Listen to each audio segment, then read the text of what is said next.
యువ వికాసానికి సిబిల్ స్కోర్ అక్కర్లేదు, మొన్ననేమో సిబిల్ స్కోర్ కావాలని చెప్పేసి సిబిల్ స్కోర్ లేకుండా బ్యాంక్ ఎలా రుణం ఇస్తుంది ఒక్కసారి మీరు అబ్జర్వ్ చేయండి.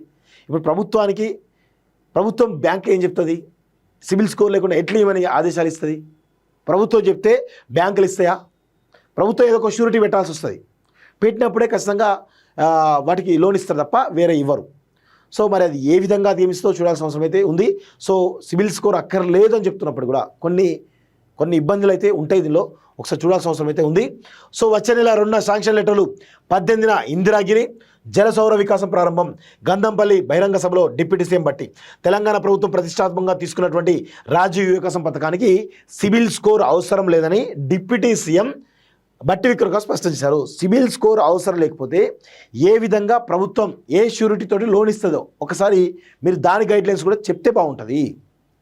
సో సిబిల్ స్కోర్ ఆధారంగా లబ్ధాలకు ఎంపిక చేస్తారని జరుగుతున్నటువంటి ప్రచారం అవాస్తవమని, ప్రస్తుతం మండల స్థాయిలో ఎంపిక ప్రక్రియ జరుగుతుందన్నారు. జూన్ 2 నుంచి కేటగిరీని బట్టి 50,000 నుంచి 4 లక్షల వరకు ఆర్థిక సాయం అందించడానికి రాష్ట్ర ప్రభుత్వం కసరత్తు చేస్తున్నట్టుగా ఈరోజు డిప్యూటీ సీఎం స్వయాన చెప్పడం జరిగింది. సో మరి అది ఎంతవరకు నిజమో ఏందో చూడాల్సిన అవసరం అయితే ఉంది. సో రాజీవ్ వికాసానికి దరఖాస్తు చేసుకున్న అర్హులు ఎవరు భయపడాల్సినటువంటి అవసరం లేదని స్పష్టం చేశారు. మంగళవారం మహబాద్ జిల్లా ఇల్లందు నియోజకవర్గంలో బయ్యారం మండలం లక్ష్మీ నరసింహపురంలో 33/11 kV సబ్స్టేషన్ సంబంధించిన శంకుస్థాపన అనంతరం బట్టి విక్రమార్క తెలిపాడు. సీఎం చేతుల మీద ఇందిరాగిరి జల సౌర వికాసం ప్రారంభం, 5 లక్షల మందికి యువ వికాసం అట. సో 5 లక్షల మందికి రాష్ట్ర వ్యాప్తంగా యువ వికాసం ద్వారా 50,000 నుంచి 4 లక్షల వరకు రుణాలు ఇవ్వడానికి మొత్తానికైతే రాష్ట్ర ప్రభుత్వం సిద్ధమైంది. ఆ రుణాలు ఎట్లు ఇస్తారు ఏంటో చూడాల్సిన అవసరం అయితే చాలా స్పష్టంగా కనబడతా ఉంది. సో మొత్తానికైతే సిబిల్ స్కోర్ అనేది లేదు అని చాలా స్పష్టంగా ప్రభుత్వం చెప్తా ఉన్నారు. మరి బ్యాంకులు ఏం చేస్తే చూడాల్సిన అవసరం అయితే ఉంది. ప్లాట్లకు పాస్బుక్లు అమ్మేసిన వారికి మళ్లీ హక్కులు, రెవెన్యూ అధికారుల ఇష్టారాజ్యం, ఫిర్యాదులు చేసిన పట్టించుకుని వైనం, అగ్రికల్చర్ ల్యాండ్స్గా మళ్లీ విక్రయాలు, రాజధాని శివారు మండలంలో చేతులు మారుతున్న భూములు, కోట్ల లావాదేవీలు, రిజిస్ట్రేషన్ల అవినీతి లేదంటూ చూస్తాను. రిజిస్ట్రేషన్ డిపార్ట్మెంట్లో అది ఎంత మారుద్దామన్నా, ఎన్ని రివల్యూషనరీ యాక్టివిటీస్ చేద్దామన్నా కానీ సో ఆ తీరు మారేటట్టయితే కనబడతలేదు. సో ధరణి వై భూభారత్ వచ్చినా, భూభారత్ వై ఇంకో భారత్ వచ్చినా నాకు తెలిసి మారుతుందా లేదని డౌట్ అయితే కనబడతా ఉంది. ప్రతిపక్ష ఎమ్మెల్యేలకు ఇందిరమ్మ కోట, చెంచులకు ఒకే దశలో 9,000 ఇళ్లు, ఏపీలో కలిసిన 7 మండలాలపై త్వరలో నిర్ణయం అంటూ మంత్రి పొంగులేటి గురించి చూస్తూ ఉన్నాం.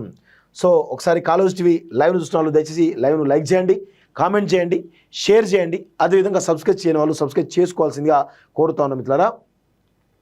నెక్స్ట్, ఉగ్రవాదం కొనసాగితే పాక్ అంతు చూస్తాం, ఆపరేషన్ సింధులో లక్ష్మణ్ రేఖ గీశామంటూ నిన్న ప్రధాని నరేంద్ర మోడీ ప్రసంగిస్తున్నటువంటి విషయం ఆదంపూర్ బేస్లో మాట్లాడిన విషయం చూస్తా ఉన్నాం. ఇక ఏ ప్రభుత్వ పదవి చేపట్టను జస్టిస్ సంజీవ్ ఖన్నా స్పష్టీకరణ, ప్రజల విశ్వాసాన్ని పొందేందుకు కష్టించి పనిచేయడమే మార్గం అని బోధ, పదవి విరమణ చేసిన చీఫ్ జస్టిస్ ఆఫ్ ఇండియా చూస్తున్నాం.